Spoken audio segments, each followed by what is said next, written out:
Hallo, willkommen zur Exzellenzsprachschule. Ich bin Sunil Virani und euer Deutschunterrichter. Hello, welcome to Excellent Language Institute. I am Sunil Virani and your German tutor. In this video, we are going to talk about pronunciation rules for S. In German, we can say Ausspracheregel für S. Okay, now let's start it. If second alphabet after S is a vowel, okay, see, if the alphabet after S is a vowel means A, E, I, O, U, or we can say A mit Umlaut, O mit Umlaut and U mit Umlaut. So in German we can say 8 vowels, right? See, if this vowel is coming after S, then pronunciation of S will be Z.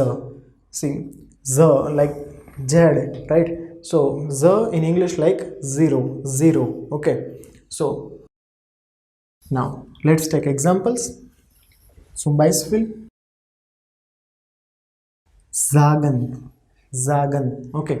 See, in this example S is coming, right? After S A is coming, okay. So A is vowel, so after S vowel is coming, it means pronunciation of S will be Z. So S A together it will be za. So za, g and en at the end means un. So overall pronunciation of this word is zagen. Zagen, okay. Zagen means to say. Second example, see, S after S E is coming, like overall pronunciation will be ze, okay. Zen, okay. See, H we have wrote here, but pronunciation of H will be like really less. Zen, okay. Zen, it means to see. Zen. As we have discussed earlier as well, pronunciation of R and H, if it will come in the word, then we will pronounce it really less. Like R and H in between of the word, we will pronounce it really less, okay. Then third example, see, sehen means to see, okay. Now third example, singen. S-I after S, vowel is coming, I is coming. Pronunciation of S will be Z, zingen, okay. So zing, there is N, right? Zingen, okay. Zingen means to sing. Now fourth example, see, after S O is coming, okay. So overall this will be zo. R we will skip pronunciation of R because R is in between, okay. So and then gun, okay. So overall pronunciation is zogan. R we are not pronouncing here, okay. So zogan, whenever R, as we have discussed, R and H we will not pronounce in between of the word. So zogan, it means to worry.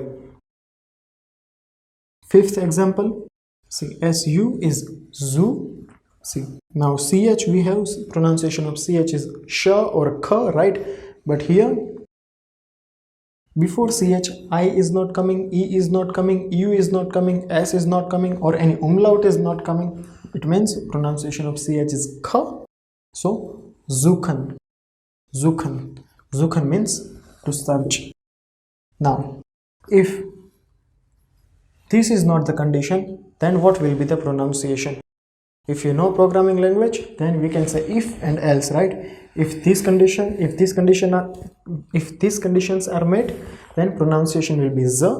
Else pronunciation of S will be sh. Okay. So zum Beispiel STE, it will be stay, okay. Stay. H we will pronounce really less here.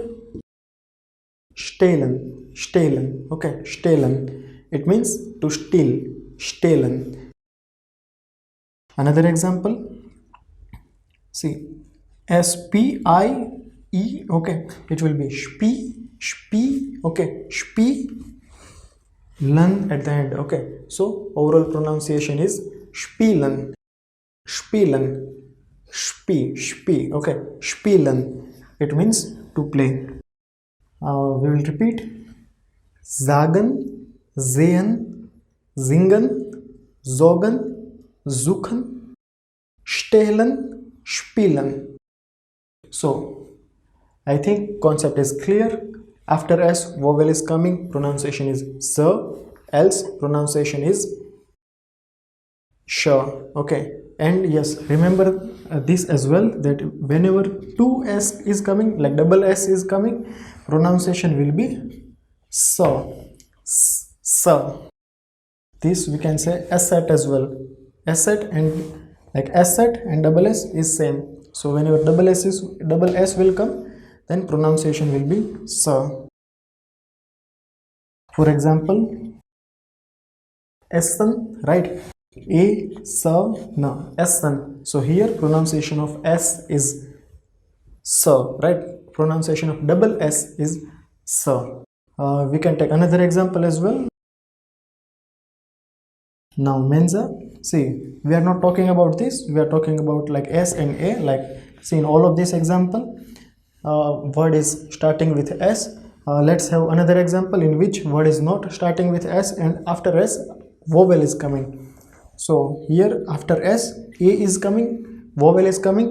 Here as well, pronunciation of this word will be Mensa. So pronunciation of S will be Z. We can write like this. Mensa, za, Mensa. So I think we are clear with pronunciation of S. Okay, double S, it will be S. After S, vowel is coming, Z, else, sh.